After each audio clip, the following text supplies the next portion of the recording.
meniki men o'zimni topmasam degan mutafakkir bobomiz Alisher Navoiy.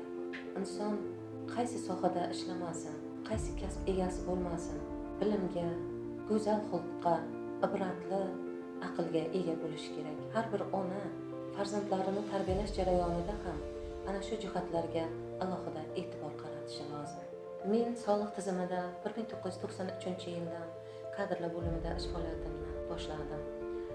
Ish faoliyatim davomida avvalo kadrlarni tanlashda ularning bilimiga, soha mutaxassisligi bo'yicha chuqur o'rganishlarni yo'lga qo'yganman. Bu borada menga ustozlarim o'z yo'l yo'riqlarini o'rgatib borganlar. Biz soliq tizimida ish boshlagan yillarimiz mustaqillikni ilk tetapoya yillari bo'lgan. Oldimizga qo'yilgan maqsad O'zbekistonimizni har tomonlama rivojlantirishga, o'zimizni kichkina bo'lsa ham katta urinishlar bilan hissamizni qo'shish bo'lgan.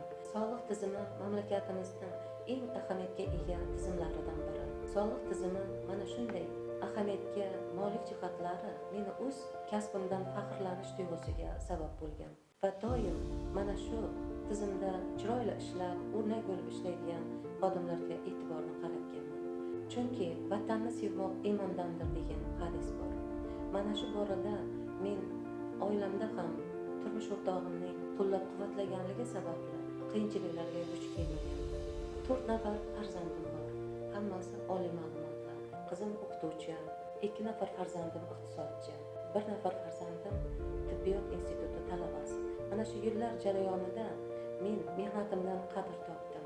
Yillar davomida qilgan mehnatlarimda samarasini ko'rdim. Men 2022-yil Muhtaram Prezidentimiz Shavkat Mirziyoyev tomonidan sodiq xizmatlari medali bilan taqdirlandim. Bundan men juda faxrlandim, quvondim. Bu yillar davomida ishlagan mehnatimning samarasi deb bilaman. Shu darajaga yetganimdan hamisha xursandman. Ushbu mukofotdan keyin o'zimda yanada ishga bag'ishlab kuch g'ayrat bilan ishlashda davom ettirmoqdaman. Beshikdan qabrgacha ilm izla deganlaridek, hozirgi yoshlarimizga maslahatim doim o'rganishda va izlanishda bo'lishsin. O'z yo'llarini o'zlari yaratishsin. Bizning inspeksiyamizda ham yosh mutaxassislar ko'p. Ustoz shogirdlik tamoyillari yo'lga qo'yilgan. Mehnatdan qadrlandim, qadr topdim.